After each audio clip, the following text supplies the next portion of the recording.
हमेशा खुश कैसे रहें, हमेशा हंसते खिलखिलाते चिल कैसे रहें। ये एक बहुत बड़ा सवाल है जो लोग अपने आप से पूछते हैं या लोगों से पूछते हैं। और ये सही भी है क्योंकि हमको हंसते हुए चेहरे बहुत पसंद आते हैं। जो लोग हैप्पी होते हैं, हैप्पीनेस से भरे हुए होते हैं, वो लोग हमको ज़्यादा पसंद आते हैं, बजाय कि ऐसे लोग जो कि बहुत सैड होते हैं उनकी तरफ हम जाना भी नहीं चाहते। तो क्या ये प्रैक्टिकली ऐसा हो सकता है कि हम बहुत खुश रहें, हैप्पी रहें, चिल रहे, हमेशा ज़िंदगी में 17 टेंशन रहे बट उसके बाद भी हम चिल रहें? तो अपनी बुद्धि को ऑब्जर्व करने के बाद में और अपने आसपास के बहुत सारे लोगों को ऑब्जर्व करने के बाद में मैं ये दावे से कह सकता हूँ कि ऐसा प्रैक्टिकली पॉसिबल नहीं है। कोई भी इंसान हमेशा खुश नहीं रह सकता। आपको सबसे पहले सुख और दुख के इस चक्र को समझना चाहिए जो चलता है। मान लीजिए आपको कचौरी खाना बहुत पसंद है, रोज़ आप एक कचौरी खाते हैं। अब कचौरी खाने से आपको क्या मिल रहा है? सुख। आप कचौरी क्यों खा रहे हैं? अपने सुख के लिए।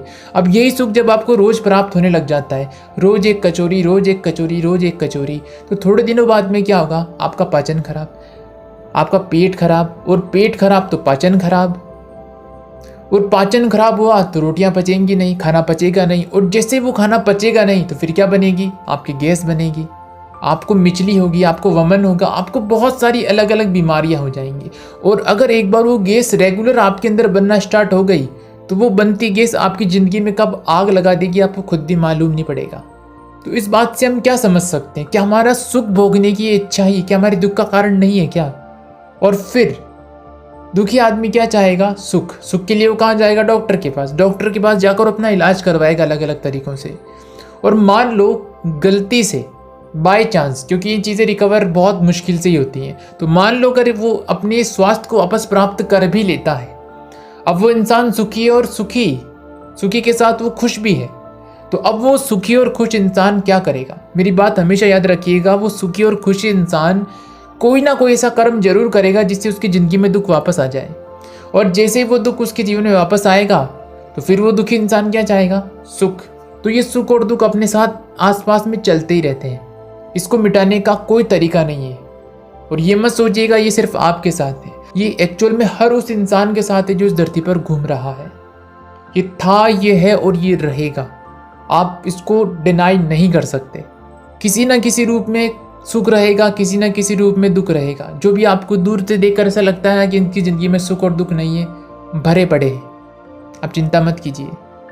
हम सबकी सिर्फ एक ही समस्या है, हम चाहते हैं कुछ ऐसी चीज़ जो हमेशा हमेशा के लिए स्टेबल रहे, जिसको देख कर के हम आनंद प्राप्त करते रहें, और उसकी खोज में हम चारों तरफ भटकते रहते हैं, इधर से उधर, इधर से उधर। अब हो सकता है कि आप इस बात से डायरेक्ट रिलेट नहीं कर पाओ, लेकिन एक सिंपल सा क्वेश्चन मैं आपसे पूछता हूँ।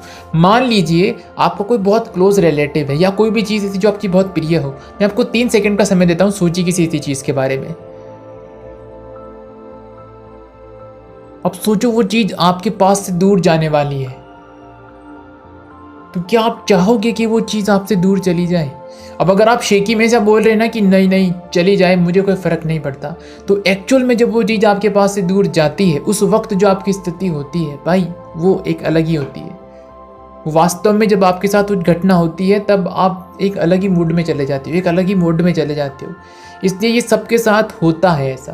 तो उस चीज़ के होने की वजह से आपको सुख था, उस चीज़ के नहीं होने की वजह से आपको दुख था। तो क्या ये चीज़ कभी भी ख़त्म होने वाली है? ये चीज़ ख़त्म तो नहीं हो सकती है, ये सुख दुख तो रहेंगे ही, इस प्रकृति का गुण है, तो जब तक प्रकृति है तब तक तो रहेगा। लेकिन आप कुछ अपने भीतर ही कुछ ऐसा प्राप्त कर सकते हैं जो हमेशा हमेशा के लिए स्टेबल है। इस बदलती दुनिया में आप उसको हमेशा अपने भीतर स्टेबल देख सकते हो, फॉर एवर। आपकी बॉडी भी आपके लिए बहुत थोड़े टाइम के लिए है, बट उस बॉडीज़ के थ्रू आप कुछ ऐसा देख सकते हैं जो स्टेबल फॉर एवर है, जो आपकी बॉडी के नहीं होने पर भी, आपके सेंसेस के नहीं होने पर भी आपके साथ हमेशा हमेशा वहाँ रहेगा। तो क्या आपने कुछ ऐसा पा लिया है जीवन के अंदर? अपने आप से बिल्कुल सच बोलिए, किसी को बताने की आवश्यकता नहीं है। क्या आपने कुछ ऐसा पा लिया है जीवन के अंदर जिसको देख करके आप कह सकते हो कि ये चाहे कुछ भी मिट जाए, पूरा का पूरा यूनिवर्स मिट जाए, बट ये एक चीज़ है जो कभी नहीं मिट सकती? क्या आपने अपने भीतर कुछ ऐसा प्राप्त कर लिया है? अगर नहीं करा है तो वो जो कुछ भी आपके पास है, चाहे आप चाहो या ना चाहो, वो सब कुछ ख़त्म हो ही जाता है। और मज़े की बात क्या है कि जिसकी आप खोज करोगे वो कोई और नहीं है, वो आप खुद हो। वो आपसे अलग नहीं होगा अगर आप सही तरह से खोज करने बैठोगे उस चीज़ की। तो सुख और दुख तो उसके बाद भी रहेगा, लेकिन वो प्रकृति में रहेगा। आप कुछ अलग हो सकते हैं उसके बाद में। और वो हमेशा स्टेबल रहेगा और प्रकृति हमेशा ऊपर नीचे रहेगी। और ये ऊपर नीचे कोई हम सुख दुख कहते हैं, तो ये ऊपर नीचे होना कभी भी बंद नहीं हो सकती। प्रकृति तो ऊपर नीचे ही रहेगी, बस एक चीज़ है शिव तत्व जिसको बोल सकते हैं, वो स्टेबल फॉर एवर है। अगर आपने उसको प्राप्त कर लिया है तो हम कह सकते हैं कि आपका जीवन एक आनंद से चल सकता है, आपकी एक सही समझ के साथ चल सकता है, अगर आप सही तरीके से चीज़ों को समझते हुए वहाँ तक पहुँचे हैं तो। फिलहाल ये वीडियो आपको कैसा लगा कमेंट करके बताइएगा। नमस्कार।